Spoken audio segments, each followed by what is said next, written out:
Jadi kalau ingin sukses yang asli, jangan pernah bermain-main dengan sholat. Yang lain-lain nanti ikut, Pak. Sholat kita bagus, ngikut nanti yang lain itu diberikan oleh Allah. Gini-gini sederhananya ya. Apapun yang kita inginkan, apapun yang kita cita-citakan, apapun yang kita perlukan, semuanya milik Allah, dikuasai Allah, tidak akan pernah terjadi kepada kita kecuali Allah yang menghendaki. Jelas hadirin? Seperti saudara ingin sesuatu, saya punya, maka yang bisa ngasih saya, misal begitu. Nah, kuncinya adalah sholat kalau kepada Allah.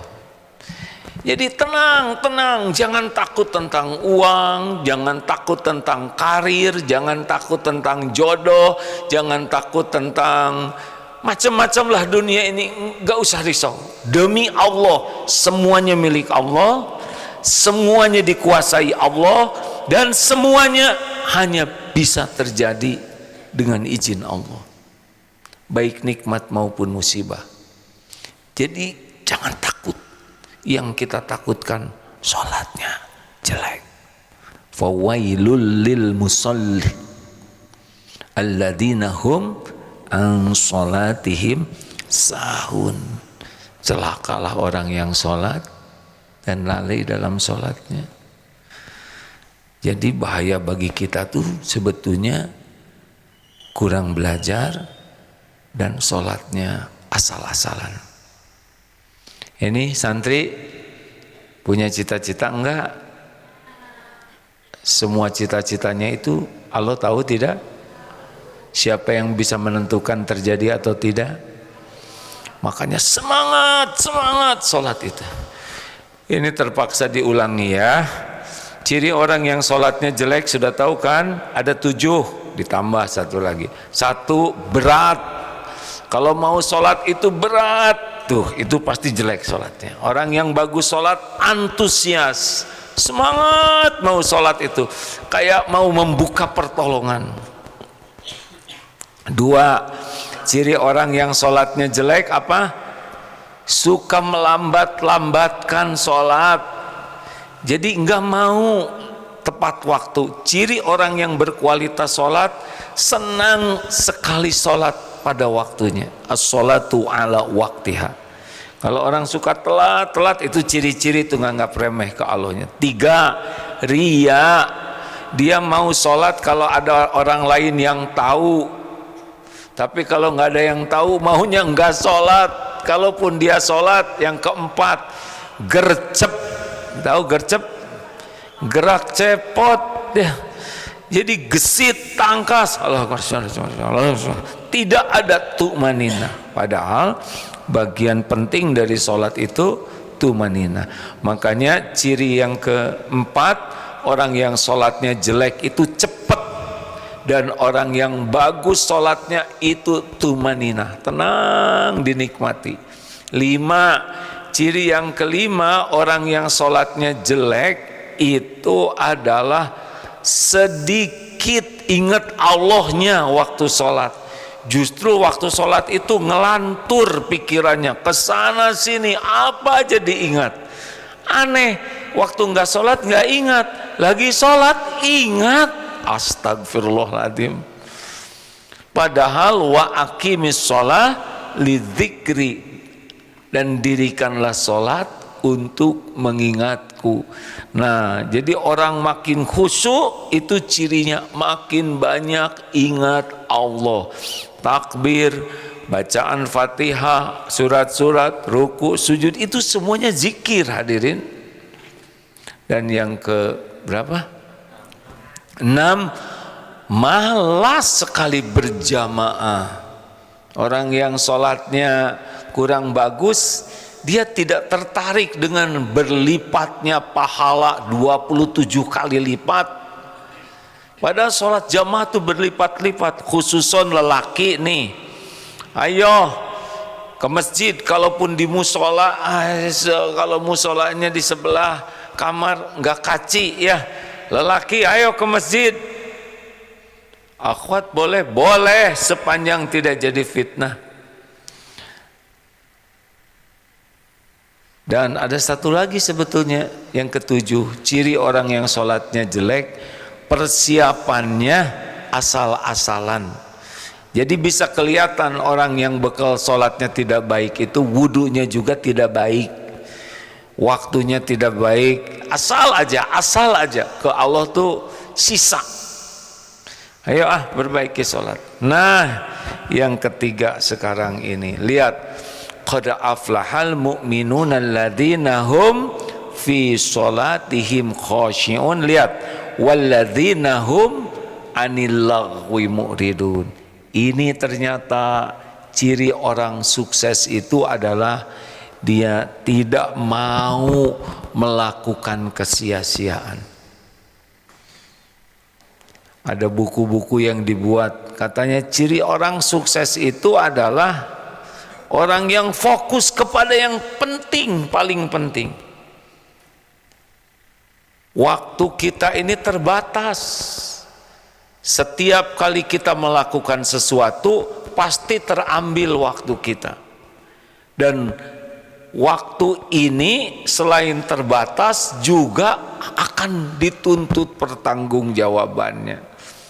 Makanya disebut oleh Rasulullah dalam hadis riwayat Imam Tirmizi, min husni islamil mar'i tarkuhu ma la ya'ni. Di antara ciri-ciri ini orang Islam ini baik atau tidak, tarkuhu, dia meninggalkan apa-apa yang tidak manfaat baginya. Nah jadi santri, makin banyak melakukan hal yang sia-sia, bicara sia-sia, celetak-celetuk sia-sia, komentar sia-sia, nanyanya yang sia-sia, membahas yang sia-sia, melihat yang sia-sia. Makin banyak melakukan hal yang sia-sia, makin sulit sukses. Jelas? Nanti lihat saja, orang yang celetak-celetuk terus, bunyi terus, segala ditanyakan, segala dikomentari, segala didebatkan, pengen tahu yang tidak perlu tahu, makin banyak kesia-siaan, berarti kurang bagus Islamnya.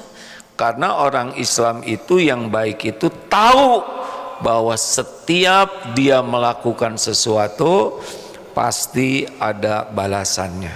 In ahsantum ahsantum li anfusikum wa in asatum falaha. Jika kamu berbuat baik, kebaikan itu untuk dirimu sendiri. Jika kamu berbuat jahat, buruk, maka keburukan itu akan menimpa kita. Nah makanya kalau lihat orang ngobrol itu sudah ketahuan tuh. Dari orang bicara, dari kita bicara, ini ketahuan. Ini kualitas Islamnya udah bagus atau tidak, kualitas imannya bagus atau tidak, dari apa yang dia lakukan. Makin banyak sia-sia, tidak manfaat untuk dunia akhirat kita, berarti makin tidak berkualitas. Jelas? Kenapa di pesantren ini dilarang banyak bicara sia-sia? Karena dilarang hidup merusak dirinya sendiri dan orang lain. Sudah dirasakan tidak santri perubahannya? Enak tidak? Dengan menjaga lisan, menjaga perbuatan, enak hadirin. Izin Ustadz Miftah Farid udah tersambung. Oh iya Pak Miftah, terima kasih. Istiqomah sekali beliau mengisi acara pagi di MQFM 102,7 MQFM Bandung. Semoga Allah mengaruniakan usia panjang penuh kebaikan, kuat imannya, kuat ilmunya, kuat fisiknya, sehat lahir batin, istiqomah sampai suatu saat pulang husnul khotimah. Amin ya rabbal alamin. Terima kasih.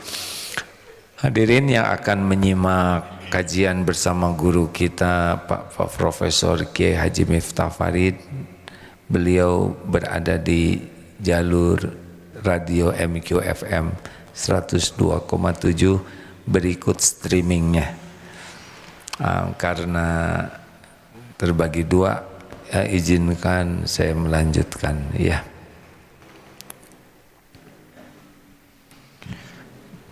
Halo.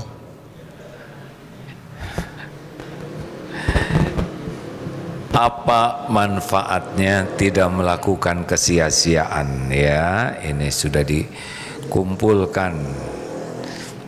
Jadi orang yang tidak melakukan sia-sia itu apa sih? Oh, sia-sia itu apa sih?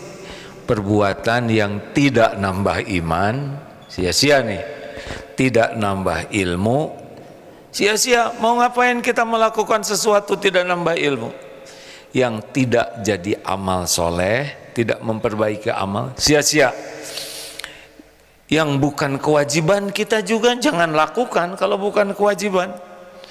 Yang tidak menyehatkan badan, mau apa kita melakukan sesuatu yang merusak badan kita? Yang tidak mempererat silaturahim, mau apa kita lakukan? Penting kita silaturahim. Yang tidak membantu dakwah dan kemaslahatan dan tidak membuat diri kita jadi lebih baik, stop. Wal asr innal insana lafi khusr illal ladina amanu wa amilus solihat wa tawassaw bil haqq wa tawassaw bis sabr.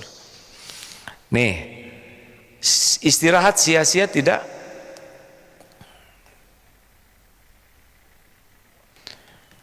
Jawab. Tergantung. Kalau istirahat terus, giliran harus belajar istirahat. Tapi kalau sudah waktunya istirahat, penuhi. Misal tidur lebih awal, bangun lebih awal, tidurnya berkualitas, ini penting. Saat tidur adalah saat tubuh memperbaiki dirinya. Sel-sel yang rusak diperbaiki, yang mati sampah-sampah dibuang. Banyak yang Allah takdirkan terjadi pada waktu kita tidur berkualitas. Maka orang yang suka begadang, suka tidur sampai larut malam, apalagi untuk perbuatan yang tidak ada manfaatnya, dia berlipat-lipat zolimnya tuh. Sudah menzolimi dirinya dengan waktu terbuang, juga menzolimi tubuhnya, tidak diberi kesempatan untuk menjadi lebih sehat, lebih baik. Baik, apa saja yang manfaat kita tidak sia-sia? Satu, kalau orang tidak melakukan kesia-siaan, hatinya lebih bersih, lebih tenang, lebih jernih, sholat lebih khusyuk. Tidak bisa khusyuk sholat orang yang banyak bicara terus, yang segala dibunyikan, komentar, rame sekali mulutnya tuh, tapi tidak ada gunanya. Itu sholatnya tidak bisa khusyuk, akan banyak galau. Orang yang banyak bicara sia-sia mesti banyak galaunya, tidak tenang, karena setiap kesia-siaan tidak mendatangkan sesuatu yang Allah sukai. Jarang nangis waktu sepertiga malam terakhir. Orang yang banyak kesia-siaan. Jadi kenapa? Kenapa ya? Saya kok susah nangis pada waktu tobat, susah nangis waktu tahajud di penghujung malam. Mesti banyak kesia-siaan. Bicara sia-sia, berbuat sia-sia, itu mengeraskan hati.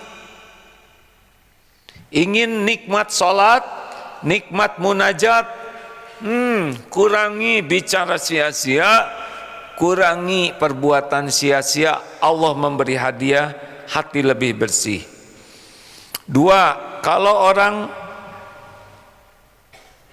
menjaga diri dari kesia-siaan, lisan terjaga dan ucapan akan lebih bermakna. Begini hadirin, Orang yang banyak bicara, walaupun bicaranya penting, orang tidak perhatikan. Tapi yang jarang bicara dan bicaranya tidak sia-sia, setiap perkataannya bermakna, itu ditunggu. Tapi yang banyak sekali bunyi, walaupun perkataannya penting, gak ada yang perhatikan. Maka hindari banyak bicara, kecuali dengan niat dan perkataan yang benar. 3, orang yang menjauhi sia-sia, waktunya berkah. Detik demi detik, menit demi menitnya itu jadi kebaikan yang banyak. Bagi dirinya, bagi orang lain, bagi dunia, bagi akhirat, bagi lahirnya, bagi akalnya, bagi hatinya. Detik demi detiknya membawa kebaikan. 4, tadi hati lebih jernih ya. Yang keempat, orang yang terpelihara dari kesia-siaan, hidupnya lebih nyaman, lebih aman, syariatnya lebih tenang, karena tidak merugikan siapa-siapa, tidak nyakiti orang, tidak ada bohong, tidak ada gosip, terpelihara, jadi tenang, hadiah dari Allah. Dan karena orang yang GTA, galau tiada akhir tuh kebanyakan lihat yang sia-sia, mendengar sia-sia, mikir sia-sia, bicara sia-sia, hadiahnya GTA. Apa GTA? Galau terus-terusan. Yang kelima, orang yang menjauhi kesia-siaan akan lebih berwibawa. Orang yang tenang, setiap perkataannya dijaga, bukan ingin berwibawa. Berwibawa itu tidak usah diinginkan. Itu hadiah dari Allah. Kenapa ada orang yang kalau kita ketemu tuh segan, tapi tidak takut? Hanya ada sesuatu yang membuat kita menaruh hormat karena tidak melakukan kesia-siaan. Pemimpin yang banyak celetak-celetuk, banyak bergurau berlebihan, bicara sekenanya, sekepikirnya, perilakunya juga tidak terjaga, tidak berwibawa. Walaupun punya jabatan tinggi, walaupun ustad, walaupun guru, walaupun hafal Quran, tapi kalau banyak melakukan kesia-siaan, dihilangkan oleh Allah wibawanya. Dan yang keenam, orang yang menjauhi sia-sia cenderung berkualitas dari apapun yang dia lakukan. Jadi karena fokus ya, jadi kalau belajar berkualitas, sholat berkualitas, bekerja berkualitas, mudah berprestasi bagi orang yang menjaga dari kesia-siaan. Terima kasih. Kita tanya jawab ya. Tidak usah terlalu panjang karena sudah panjang. Ya.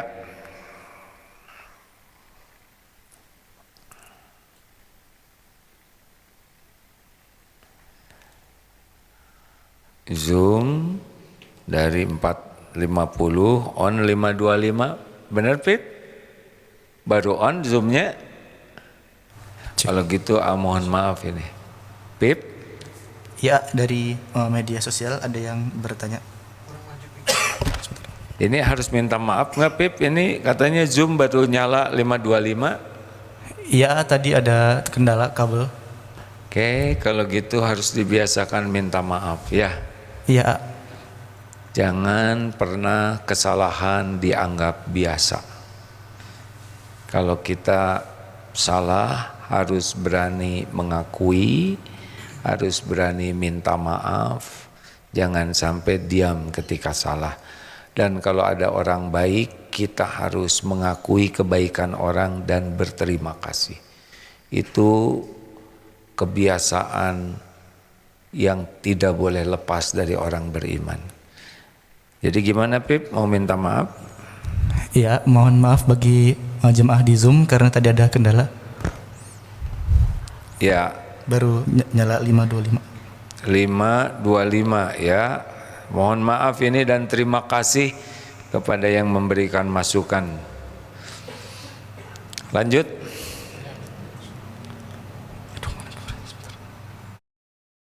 Ada yang nanya, kesel enggak? Kesel. Ya. Jengkel tidak? Jengkel, tapi tidak boleh marah. Kelihatan enggak lagi kesel? Kan? Ya, karena saya membayangkan orang-orang yang sudah nunggu dari tadi dan ternyata sudah keburu hilang. Tapi marah tidak menyelesaikan masalah. Harus minta maaf dan PDLT. Lanjut Pip. Baik, dari Instagram ada yang bertanya. Assalamualaikum warahmatullahi wabarakatuh.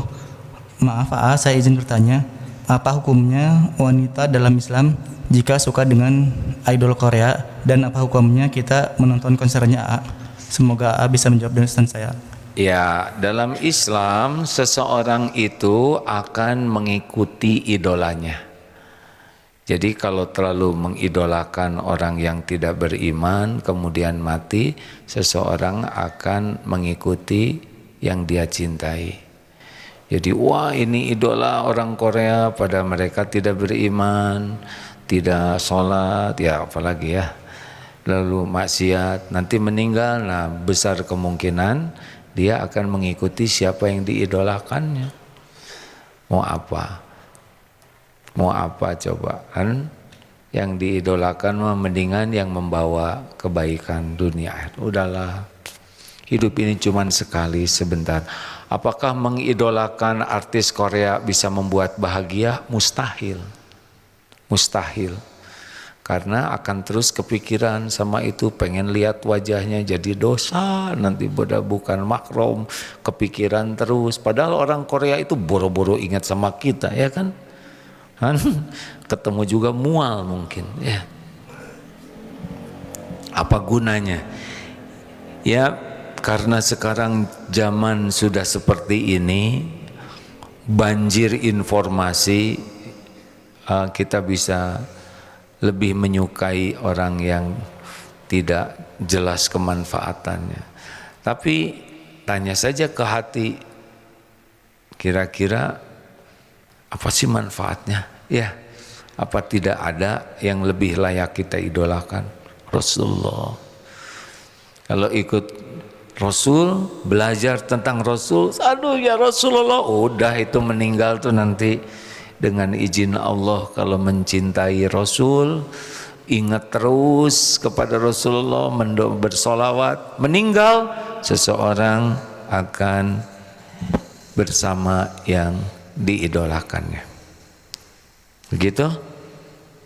Kalau kemarin masih mengidolakan, ya sekarang dahlah, cukuplah. Mau ngapain juga ingat dia, betul tidak?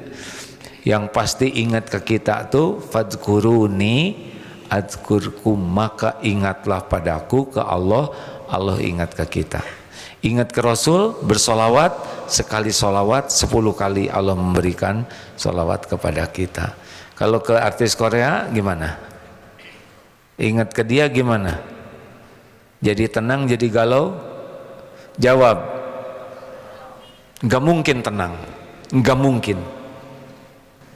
Karena tenang itu cuma satu jalurnya, ala bizikrillah tatmainnul qulub. Enggak mungkin tenang, pasti kepikiran yang waktu terbuang lah.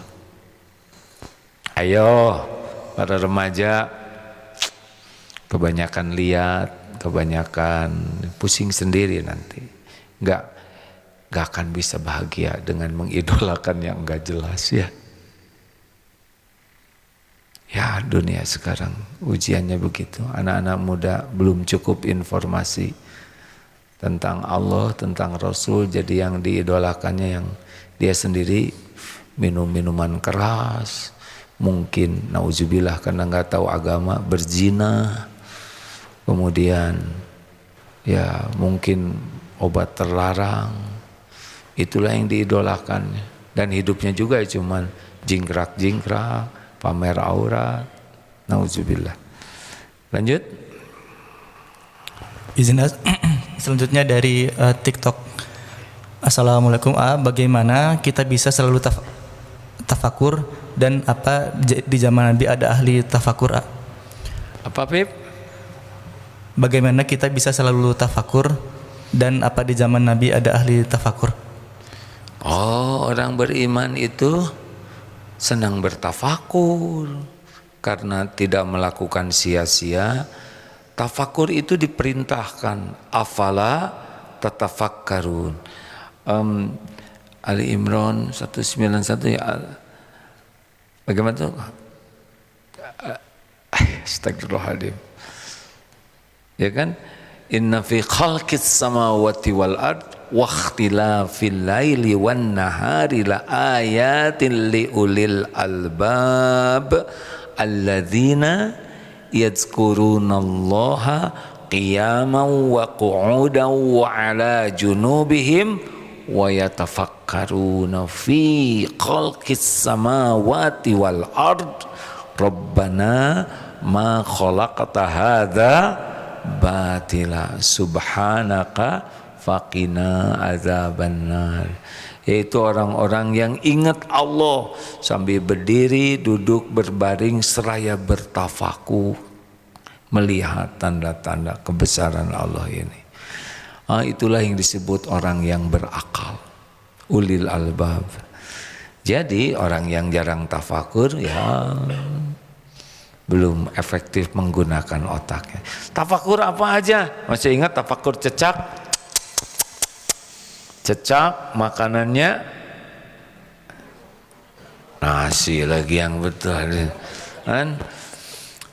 Nyenyak, astagfirullahaladzim, cecak dengan nyamuk bersatu jadi nyenyak. Cecak makanannya laron, yaitu nyamuk. Cecak di dinding, betul tidak? Nyamuk di got. Coba, makanan cecak punya sayap, cecak tidak punya sayap. Harusnya cecak stres, demo. Ya Allah, please, ini gimana? Makanan kami punya sayap semua, nyamuk, laron, sedang kami ngedaplok begini. Harusnya depresi. Pernah lihat cecak yang stres? Nggak tahu ya. Tapi mana yang hebat? Cecak nyari nyamuk, nyamuk ngedeketin cecak. Kan? Jawab. Nah ini tafakur ini. Oh iya. Kalau cecak nyari nyamuk tidak akan makan. Baru turun ke sini pakai vacuum cleaner kesedot. Lagi jalan ke situ keinjak. Udah turun capek-capek ke bawah mau ke got. Kelindes motor, mobil. Udah nyampe di dekat got dipatuk ayam. Kapan makannya? Didatangkanlah. Jauh ngedeketin nyamuk tuh. Gitu kalau udah rezeki. Memang cecak bergerak. Itu supaya ototnya lentur lah. Hebatan mana? Cecak nyari nyamuk, nyamuk ngedeketin cecak. Hebatan mana? Cecak nyari rezeki, rezeki ngedeketin cecak. Jawab. Tadi sahur. Sahur tadi nggak usah ceritakan. Yaitu saya sahur terong, alpukat, telur, ya terus ada bubuk kacang dikit, dah. Ada juga yang ngirim sop ikan, jadi banyak nih. Tapi ketika makan, ya Allah, ini alpukat siapa yang nanam? Sampai gini ada di meja. Terong dari gunung mana ada di situ. Kemudian telur, ibu ayam nikah sama papi ayam, hamil, melahirkan. Ternyata rezeki saya itu ibu telur nggak pernah ibu ayam tidak pernah menyadari bahwa di rahimnya ada rezeki saya tuh. Tadi telur 2 tuh, tapi yang saya makan 1. Kemana 1 lagi? Ternyata rezeki Herdi, ya kan? Ceritanya sih untuk Agim, pada rezeki beliau jauh-jauh ayam hamil dulu, lalu sekian berapa bulan sih ayam hamil tuh? Udah nggak usah dipikirkan, sia-sia ya. Lalu jadi telurnya dibawa, direbus sampai ke piring. Masya Allah. Belum lagi sambal. Sambal itu kan luar biasa sulitnya. Garam dari pantai Madura, asam dari Cirebon, lalu terasi itu dibuat dari udangnya dari Samudra Hindia. Wah, rumit kan? Ngumpul semua di piring kita. Nah, tafakur itu menemukan tanda-tanda kebesaran Allah. Jadi makan itu sebetulnya yang paling enak dari makan itu mengingat bagaimana Allah menyediakan semuanya. Lalu masuk ke sini, nyam. Untung lidah dengan gigi akur, betul tidak? Allah, tinggal separuh. Alhamdulillah. Dibulak-balik, telan ke sini, siapa yang ngurus? Kenapa nggak ngumpul di paru-paru? Di sini ngebengul, ke sini. Beres, kita nggak tahu apa-apa. Ada yang jadi kesini, kesana, ada yang jadi rambut, ada yang jadi kuku. Nanti laporan sudah mau setor, ya. Pakai pendahuluan dulu. Bau apa? Ini pemberitahuan, ya. Masya Allah, Masya Allah. Nah, itu tafakur. Enak tafakur tuh. Terakhir, silakan deh. Assalamualaikum Pak. Waalaikumsalam warahmatullahi wabarakatuh. Tadi ya sampaikan untuk sedikit berbicara. Lalu bagaimana dengan beberapa orang yang memiliki profesi dituntut untuk berbicara, terkadang juga diminta untuk berinteraksi dan mengadakan gimmick gitu. Misalnya penyiar radio, lalu MC, kemudian pembaca berita dan lain-lain. Terima kasih. Oh, tidak dilarang bicara. Saya melarang bicara. Kan dalilnya begini, man kana yu'minu billah wal yaumil akhir falyaqul khairon aw liyasmut. Coba, kan ada 4 jenjang. Berkata baik itu paling tinggi. Kalau diam itu emas, maka berkata baik itu apa sih yang lebih mahal dari emas? Berlian atau apalah, saya nggak tahu ya. Berkata baik itu lebih tinggi derajatnya dari diam. Tapi orang baru bisa berkata baik kalau dia bisa diam. Nah, di bawah ini adalah sia-sia. Ini mulai bermasalah. Di bawahnya lagi perkataan maksiat. Nah, sekarang jadi pembawa acara, diam. Saya kira dia dipecat ya. Agim dari tadi bicara sudah hampir 1 jam. Coba kalau saya dari tadi, pasti dia anggap sakit ya. Bicara, cuma setiap bicara dipikirkan apa niatnya, isinya benar atau tidak, manfaat atau tidak. Niat, konten, dampak. Suatu saat ada KUA, AA diundang untuk khotbah. KUA ini berkata begini, ini jangan ada yang tersinggung ya. KUA ini berkata begini, KUA itu kantor sebetulnya, tapi orangnya dari KUA. Tapi menarik sekali. AA katanya, saya setiap hari bisa 5 sampai 6 pernikahan. Tahu enggak, A, yang paling banyak membuang waktu adalah pembawa acara. Ngomong terus. Kenapa harus segala diceritain? Simpel saja. Boleh seperti kemarin di Batam diawali dengan pantun ya. Saya juga rada kurang pandai berpantun, kecuali pantun utama, terang bulan di tepi kali, buaya datang disangka tali. Sangat senang saya berjumpa lagi dengan para pesepeda yang baik hati. Tuh, bagus kan?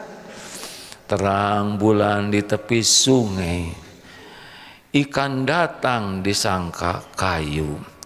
Saya bahagia pulang dari Mekah. Tekan nyambung.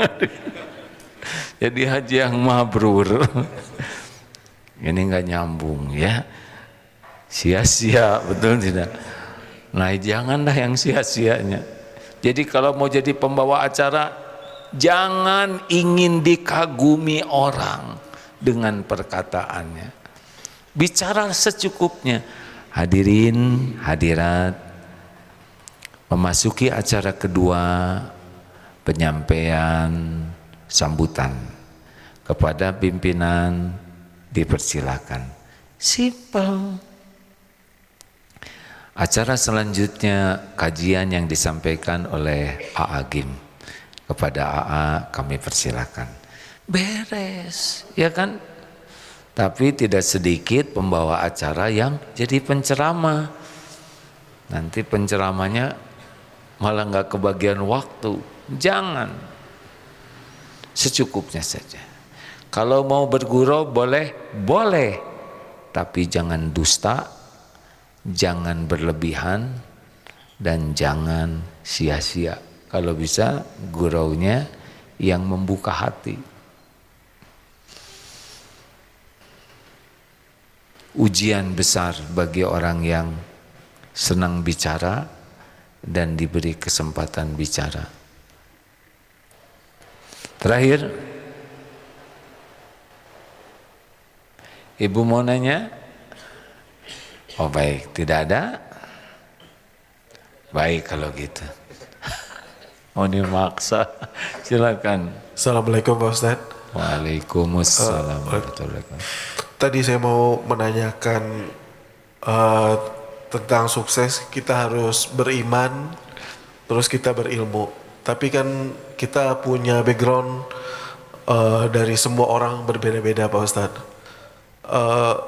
Kalau kita lakukan, yang penting kita hanya melakukan dulu. Nanti kan pasti Allah akan membimbing kita ke jalan yang Allah ridhoi gitu Pak Ustadz. Apakah itu satu langkah yang baik daripada mungkin kita kurang berilmu saat sekarang, tapi nanti Allah pasti membimbing jalannya gitu. Gimana mungkin penjelasan Pak Ustadz? Yang sudah berlalu, dah. Sekarang aja belajar. Amalkan. Belajar dengan benar-benar niat ingin kenal Allah, ingin dekat dengan Allah, dapat ilmu, amalkan. Perbaiki sholat, jaga diri dari kesia-siaan. Yang udah-udah, udahlah, tinggal tobat, gitu. Allah tahu masa lalu kita. Kita bisa berubah gini juga dengan pertolongan Allah. Kalau Allah nggak nolong, nggak akan kita kesini. Nggak akan dengar siaran ini. Setan tidak mau kita dengar ilmu. Nafsu tidak suka kita belajar. Tapi Allah lah yang memudahkan kita bisa belajar. Makanya apa yang berat, maaf, apa yang penting sesudah ini, amalkan. Kalau kita mengamalkan walau sedikit, hari ini saya tidak akan mengeluh, tahan. Hari ini saya tidak akan celetak-celetuk, tahan. Jangan memberi nasihat kepada orang yang tidak nanya. Enek nanti orang tuh. Belum tentu pas. Jangan segala dijelaskan. Kalau orang tidak memerlukan penjelasan. Jangan datang kalau tidak diundang, ya kan? Dan gak usah jawab kalau gak ada yang nanya. Mudah-mudahan manfaat.